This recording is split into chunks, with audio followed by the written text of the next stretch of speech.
DK ಶಿವಕುಮಾರ್ಗೆ ಮುಖ್ಯಮಂತ್ರಿ ಸ್ಥಾನ ಸಿಗಬೇಕು. ಅಖಾಡಕ್ಕೆ ಈಗ ಒಕ್ಕಲಿಗ ಸ್ವಾಮೀಜಿಯವರು ಪ್ರವೇಶವನ್ನ ಕೊಟ್ಟಿದ್ದಾರೆ. ಇದು ಯಾವ ರೀತಿಯಾದಂಥ ರಾಜಕೀಯ ತಿರುವುಗಳನ್ನು ಪಡೆಯುತ್ತೋ ಗೊತ್ತಿಲ್ಲ. ಡಿಕೆ ಶಿವಕುಮಾರ್ ಪರ ಹಕ್ಕನ್ನ ಮಂಡಿಸಿದ್ದಾರೆ ನಿರ್ಮಲಾನಂದ ಶ್ರೀಗಳು. ಡಿಕೆ ಶಿವಕುಮಾರ್ ಒಕ್ಕಲಿಗ ಸಮುದಾಯದ ಪ್ರತಿಮ ನಾಯಕ. ಅಧಿಕಾರ ಹಂಚಿಕೆ ವಿಚಾರ ನನ್ನೊಂದಿಗೆ ಪ್ರಸ್ತಾಪಿಸಿಲ್ಲ, ಆದರೆ ಮಠದ ಭಕ್ತರು ಆಗ್ರಹಿಸುತ್ತಿದ್ದಾರೆ. ನಮಗೂ ಅವರು ಸಿಎಂ ಆಗಬೇಕು ಅನ್ನೋ ಅಭಿಲಾಷೆ ಇದೆ ಅನ್ನುವಂಥದ್ದನ್ನ ವ್ಯಕ್ತಪಡಿಸಿದ್ದಾರೆ. ಡಿಕೆ ಶಿವಕುಮಾರ್ಗೆ ಅವಕಾಶವನ್ನ ಮಾಡಿಕೊಡಬೇಕು ಅನ್ನುವಂಥ ಆಗ್ರಹವನ್ನ ನಿರ್ಮಲಾನಂದ ಶ್ರೀಗಳು ಮಾಡ್ತಾ ಇರೋದು. ಡಿಕೆ ಶಿವಕುಮಾರ್ಗೆ ಮುಖ್ಯಮಂತ್ರಿ ಸ್ಥಾನ ಸಿಗಬೇಕು ಅನ್ನುವಂಥ ಆಗ್ರಹವನ್ನ ಮಾಡ್ತಾ ಇದ್ದಾರೆ. ಅಖಾಡಕ್ಕೆ ಈಗ ಒಕ್ಕಲಿಗ ಸ್ವಾಮೀಜಿಯವರು ಪ್ರವೇಶವನ್ನ ಕೊಟ್ಟಿದ್ದಾರೆ. ರಾಜಕೀಯ ಟೀಕೆಗಳಿಗೆ ಇದು ಗುರಿಯಾಗತ್ತೆ. ಈಗ ಆಗ್ತಾ ಇರ್ತಕ್ಕಂಥ ಬೆಳವಣಿಗೆಗಳನ್ನ ನೋಡಿದರೆ ಯಾಕೋ ಸ್ವಲ್ಪ ವ್ಯತ್ಯಾಸ ಆದಂಗೆ ಕಾಣಿಸುತ್ತೆ. ಅದಕ್ಕೆ ತಾವುಗಳು ಆಶೀರ್ವಾದ ಮಾಡಬೇಕು ಅಂತ ಭಕ್ತರು ಕೇಳ್ಕೊಳ್ತಾ ಇದ್ದಾರೆ. ಆ ಮಾತನ್ನು ನಿಮ್ಮ ಹತ್ರ ಇವಾಗ ಹೇಳಿದ್ದೀನಿ.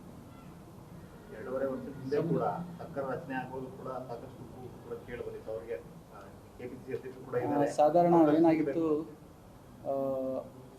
Under his leadership party has gone for the election.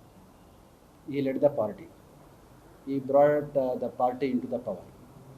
ಎಲ್ಲ ನಾಯಕರಾಗಿ ಅವರ ಅಧ್ಯಕ್ಷತೆಯಲ್ಲಿ ಎಲೆಕ್ಷನ್ ಆಗಿ ಆಮೇಲೆ ಸಾಕಷ್ಟು ಎಲ್ಲರೂ ಕೂಡ ಅವರ ಜೊತೆಯಲ್ಲಿ ನಿಂತು ಇಷ್ಟೆಲ್ಲ ಬಂದಾಗ 2.5 ವರ್ಷಗಳ ಕಾಲ ಅಧಿಕಾರದ ಹಂಚಿಕೆ ಆಗಿದೆ ಎಂಬ ಒಂದು ಭಾವನೆ ಏನು ಜನಸಮುದಾಯದಲ್ಲಿ ಎಲ್ಲರಲ್ಲಿ ನಮ್ಮಲ್ಲಿ ಇದೆಯೋ ಅದನ್ನು ಸೂಕ್ತವಾಗಿ ಬಗೆಹರಿಸಬೇಕು ಅಂತ ನಾನು ಕೇಳ್ಕೊಳ್ತೇನೆ. ಇಷ್ಟೆಲ್ಲ ನಡೀತಿರುವಾಗ ಕೆಲವೊಂದು ಕಡೆ ಆಕಾಂಕ್ಷಿರ್ತಕ್ಕಂಥ ಡಿ ಕೆ ಶಿವಕುಮಾರ್ ಒಂಟಿಯಾಗಿ ಕಾಣ್ತಿದ್ದಾರೆ ಅಂತ ಅನ್ಸುತ್ತದೆ. ಬೆಂಬಲಕ್ಕೆ ಯಾರು ನಿಂತಲ್ವಾ?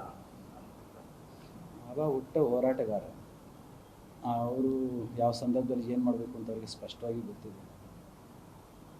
ಯಾಕಂದರೆ ಇಡೀ ರಾಷ್ಟ್ರದಲ್ಲಿ ಡಿ ಕೆ ಶಿವಕುಮಾರ್ ಅವರ ಪಕ್ಷವನ್ನು ಪ್ರತಿನಿಧಿಸಿ ಎಲ್ಲ ರಾಜ್ಯಗಳಲ್ಲಿ ಕೂಡ ಹೋಗಿ ಅವರ ಪಕ್ಷದ ಪರವಾಗಿ ಧ್ವನಿಯನ್ನು ಎತ್ತಿ ಹೋರಾಟ ಮಾಡಿದಂಥ ಅಂಥವ್ರಿಗೆ ರಾಜಕಾರಣದ ಎಲ್ಲ ಒಳ ಸುಳಿಗಳು ಅವರಿಗೆ ಗೊತ್ತಿರುತ್ತೆ.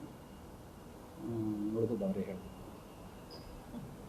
ನಮ್ಮವರೆಗೂ ಇಷ್ಟೇ, ರಾಜ್ಯ ಒಂದು ದಿಕ್ಕಿನಲ್ಲಿ ಹೋಗ್ತಾ ಇದೆ. ಎಲ್ಲಿ ಪೊಲಿಟಿಕಲ್ ಇನ್ಸ್ಟೆಬಿಲಿಟಿ ಇರುತ್ತೋ ಅಲ್ಲಿ ಅಭಿವೃದ್ಧಿಗೆ ಮಾರ್ಕ್ ಆಗುತ್ತೆ, ಪೂರಕ ಆಗೋದಿಲ್ಲ. ಪೊಲಿಟಿಕಲ್ ಇನ್ಸ್ಟೆಬಿಲಿಟಿ ಬಂದ ಸಂದರ್ಭದಲ್ಲಿ ಇನ್ನು ಉಳಿದಿರ್ತಕ್ಕಂಥ ಕಾರ್ಯಾಂಗ ಇದೆಯಲ್ಲ, ಅದು ಎಫಿಷಿಯೆಂಟಾಗಿ ಕೆಲಸ ಮಾಡೋದು ಕಷ್ಟ ಆಗ್ತದೆ. Eventually the growth and